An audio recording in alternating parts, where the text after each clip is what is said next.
یعنی آدم هایی که سن کمتری دارن، تجربه کمتری دارن، طبیعتاً انتظار میره که رشد شخصیتیشون هم کمتر باشه. اما این به این معنا نیست که لزوماً اگر آدم هایی دارای سن بالاتری هستن و تجربه بیشتری دارند رشد شخصیتی بیشتری داشته باشن. به هیچ عنوان. رشد شخصیتی زمانی آغاز میشه که آدم ها به این نتیجه برسن که باید یه تغییری توی زندگیشون ایجاد بکنن.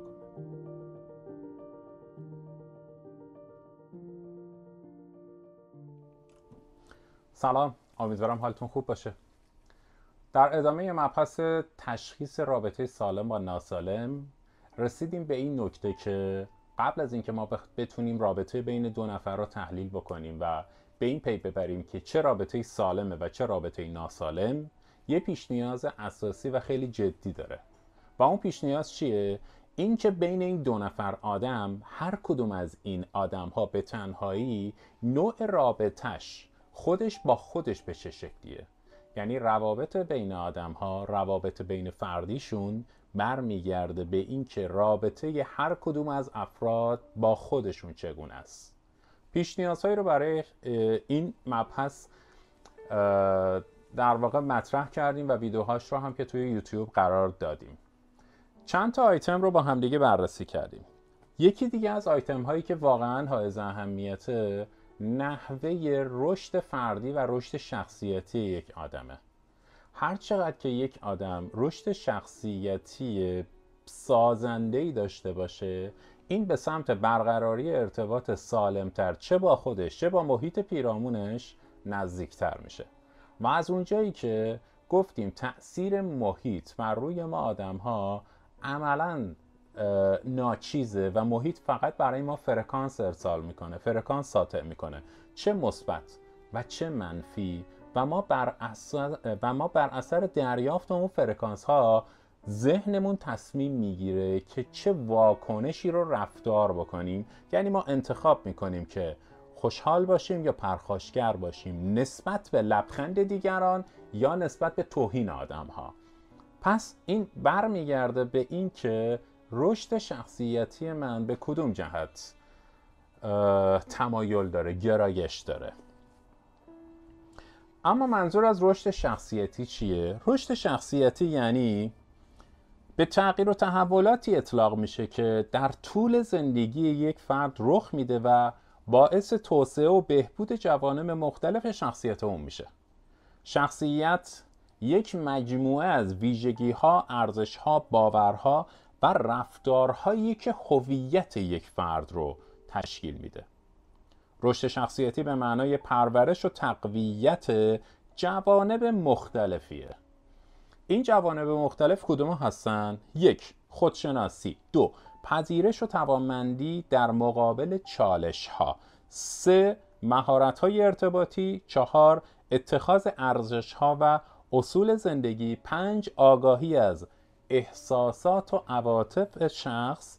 6. اعتماد به نفس. 7. پیشرفت فردی و 8. مسئولیت پذیری. هر کدوم از این جوانب رو، این 8 مورد رو یه توضیح یه خطی در موردش با هم دیگه صحبت میکنیم تا سر یه فرصت مناسب بتونیم بازش بکنیم، بحثش بدیم و بیشتر در موردش اطلاعات کسب بکنیم. خودشناسی یعنی چی؟ شناخت دقیق از خود، شیوه تفکر، ارزش‌ها، نقاط قوت و ضعف و هدف‌های شخصی. بچه خودشناسی ابتدایی ترین مرحله رشد شخصیتیه و رشد شخصیتی ابتدایی ترین مرحله برقراری ارتباط سالمه. بنابراین خودشناسی تو هر حوزه‌ای میتونه بیس باشه و سنگ بنا باشه. پذیرش و توانمندی در مقابل چالش‌ها. توانایی مقابله با چالش‌ها، تغییرات و مشکلات و پذیرش اونها میتونه بخشی از رشد شخصیتی باشه. مهارت‌های ارتباطی. توسعه مهارت‌های ارتباطی نظیر گوش دادن فعال، انتقال صحیح و چگونگی انتقال صحیح احساسات، چه مثبت چه منفی، اندیشه ها و مواجهه مؤثر با دیگران. مواجهه مؤثر، بعدا باید بشینیم مفصل در مورد هر کدوم از اینا با همدیگه صحبت بکنیم. مواجهه مؤثر یعنی تو چه زمانی، چگونه، چه حرفی رو بیان کنی. چه زمانی، چگونه، چه حرفی رو بیان بکنی. این میشه مواجهه مؤثر در چگونگی برقراری ارتباط سالم.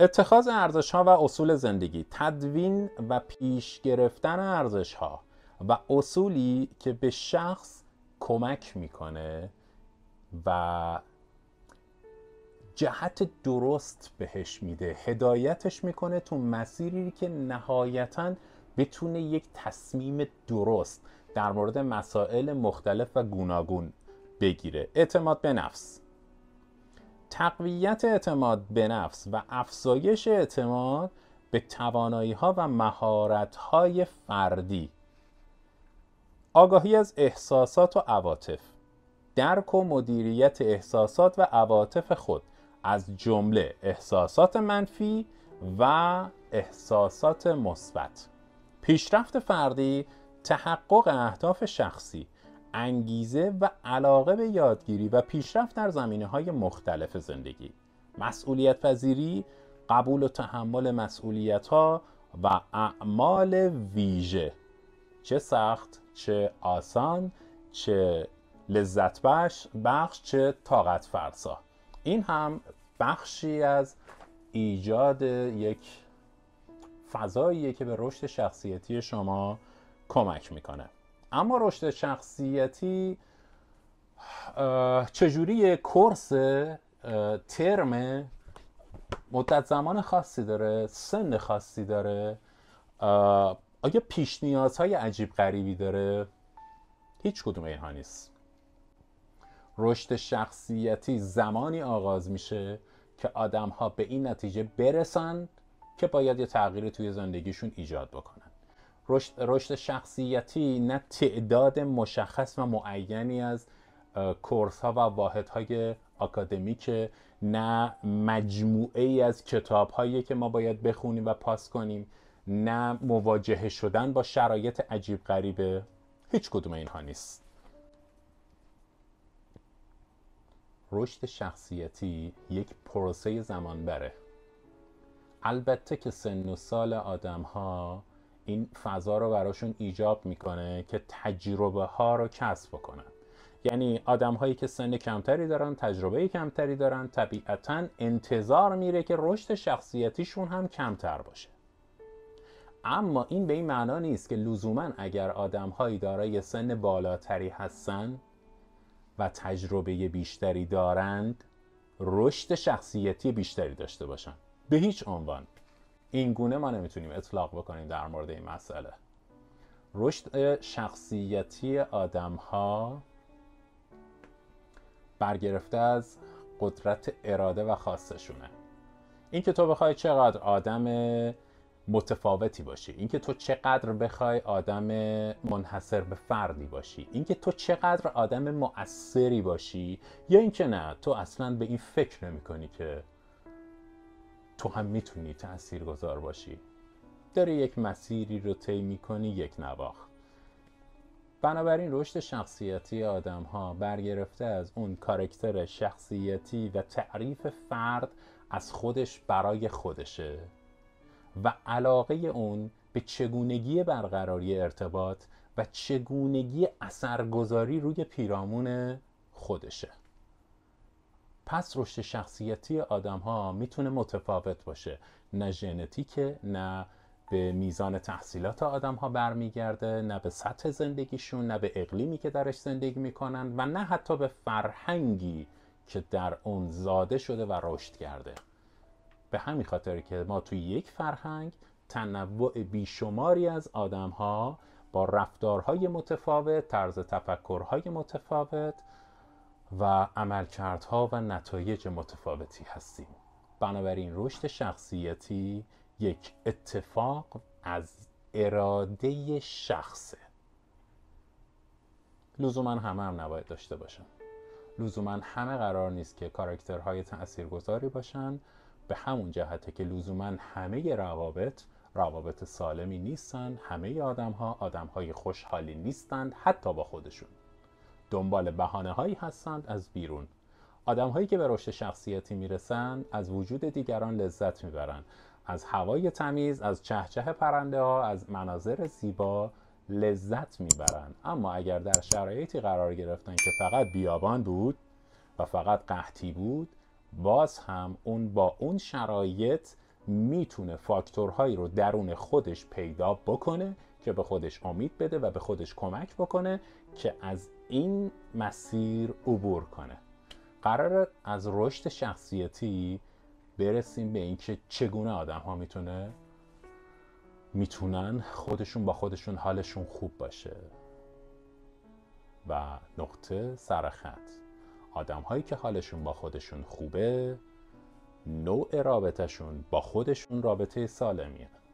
و آدمی که سالمه، حالش با خودش خوبه، رابطش با خودش خوبه، پس این آدم روابط بین فردیش با همه آدم ها در حوزه های متفاوت به نسبت جایگاه و نسبت های اون آدم ها و نوع تأثیری که از اون آدم ها در زندگی خودش میگیره خوبه. پیچیده نشد که آدم های مختلف در جایگاه های مختلف و میزان تأثیری که از اون آدم ها در اون جایگاه ها قرار بگیره. آقا ساده ترش اینه که من با همکارم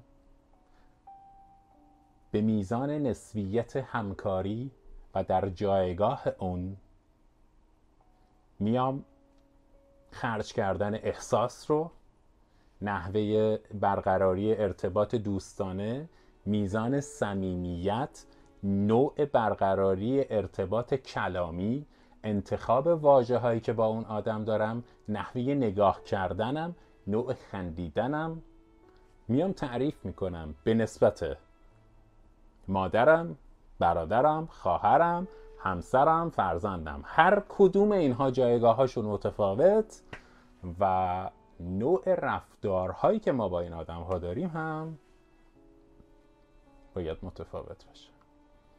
و قصه از کجا تلخ میشه؟ از اونجایی که من برای زن و بچم وقت ندارم، خستم، ولی برای همکارم با همدیگه بیشتر در مورد اینا صحبت